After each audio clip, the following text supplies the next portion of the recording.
Hello students, चलो short questions के list में आज देखते हैं इस वीडियो में। पहला क्वेश्चन आज का ऐसे 18 नंबर है, जूल के नियम को लिखें। तो देखो, जब चालक से धारा प्रवाहित होती है तो चालक के प्रतिरोध के कारण उत्पन्न ऊष्मा का मान H बराबर I स्क्वायर RT होता है। इसको जूल का नियम कहते हैं।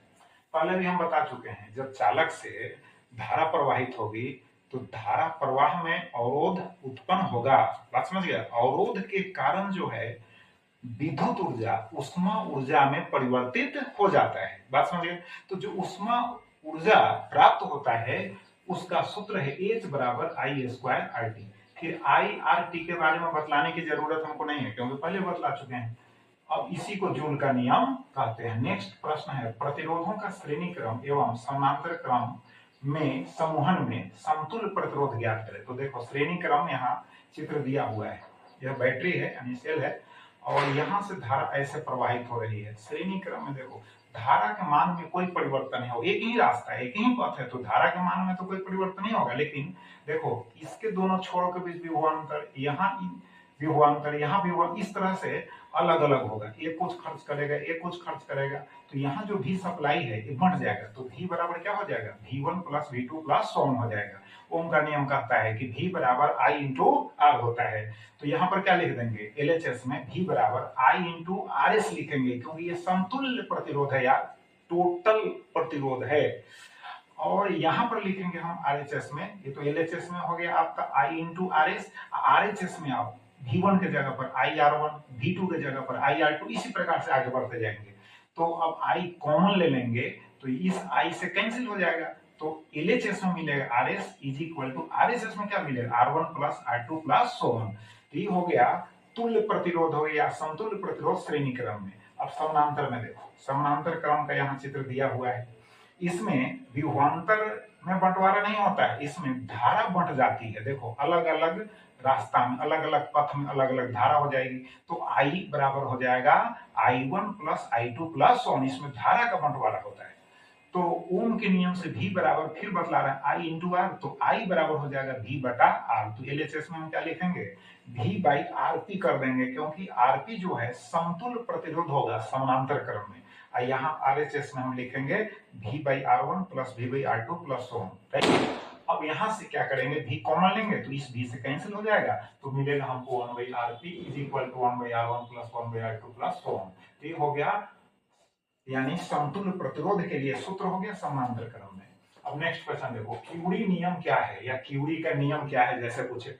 अब देखो, जब लौह चुंबकीय पदार्थ का ताप बढ़ाया जाता है, बात समझ गए, तो वह धीरे धीरे जो है अनुचुंबकीय पदार्थ में परिणत होने लगता है। अब अनुचुंबकीय पदार्थ में परिणत होता है यानी किसी खास ताप के बाद वह अनुचुंबकीय पदार्थ के रूप में कंप्लीटली परिणत हो जाता है। तो उस स्थिति में उसकी जो चुंबकीय प्रवृत्ति होती है उसको यहाँ दिखा है जाई, पढ़ेंगे जाई M is equal to C by T minus TC। C क्या है? क्यूरी नियतांक है। और TC क्या है? इसी को कहते हैं क्यूरी ताप। यानी इस ताप के बाद ही जो है वह अनुचुंबकीय पदार्थ में कंप्लीटली पूरी तरह से परिणत हो जाता है। तो बात समझ गए? तो यहाँ पर होना चाहिए यानी T का जो टेम्परेचर है TC से क्या है? TC से बड़ा है। बात समझ गए? TC से है ना बड़ा है, तभी ना वह अनुचुंबकीय पदार्थ में परिणत हो गया। तो T इज ग्रेटर देन होगा TC।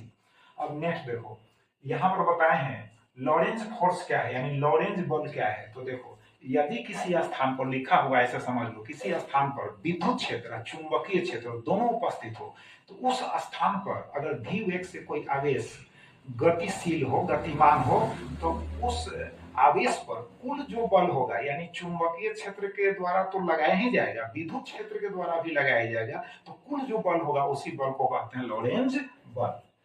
तो वेक्टर F चूंकि बल सदिश राशि है इसलिए वेक्टर F लिखो is equal to vector F E plus हो गया वेक्टर F B। अब जो है, अब यहाँ वेक्टर F बराबर हम लिख सकते हैं Q vector E plus Q into vector V cross होगा वेक्टर B।